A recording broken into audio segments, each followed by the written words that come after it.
To introduce ourselves, simply, we are high school students involved in our school.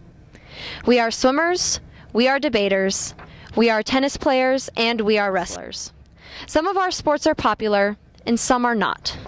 But all of us are affected by the funding in this documentary. This is what we focus on. Is funding biased towards popular sports? We set out on our voyage not knowing much, but we have 3 important questions. What do students know about funding? How is funding decided upon at BHS? And what way could funding be distributed? This is what we found out. What are your opinions on to where this funding is going? I think more funding needs to go to underwater basket weaving. Oh, that's awesome. What are my opinions on it? I think that, opinions on where it's going. I don't really know where it's going. Do you know where the funding comes from for your sport? Nope. Do you know where the funding comes from those sports? I do not.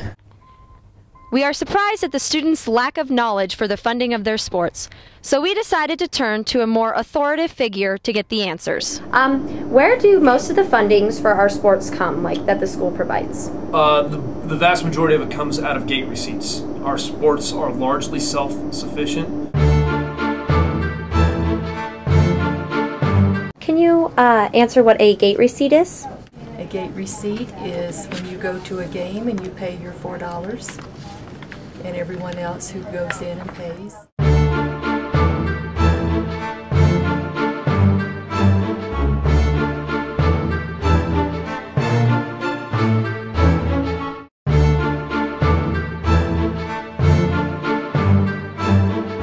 Where does the funding come from for your sports? The district provides a small portion of the funding.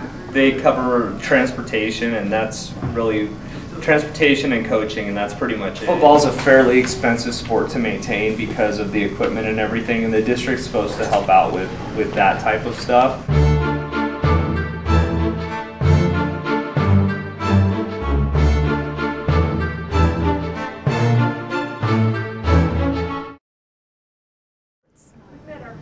How is the decision made to give one sport more funding than another?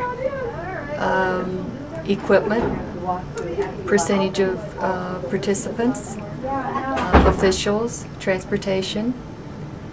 The bigger sport like football has more games, more people to take to games, so they require more money, equipment, everything else than say tennis. How does the funding for tennis compare to the funding for football? Football is funded more because it's a larger group than tennis is. Football brings in money to help support that sport. Tennis does not. It's funded by the district, and eventually comes out of the school's profit for the games that we have during the year.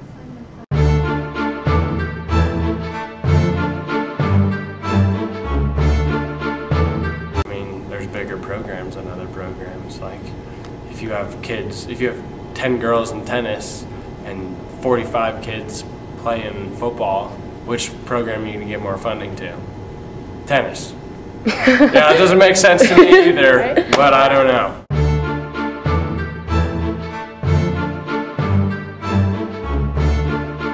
Football was given a budget of $15,615. Tennis had a budget this year of $2,312. How much the football team got in fundraising last year? Okay. Fundraising for football, we usually will raise somewhere between $5,000 and $7,000, selling wild cards, lift-a-thon, type of things that we do. Stuff like that, and a lot of that money goes to offset equipment, and then the Booster Club raises, a couple, like $10,000, something like that a year, and each sport can petition to get some of that money. Last year we petitioned, and they helped us purchase a $7,000 piece of equipment for our end zone camera, part with Booster Club money and part with fundraising money.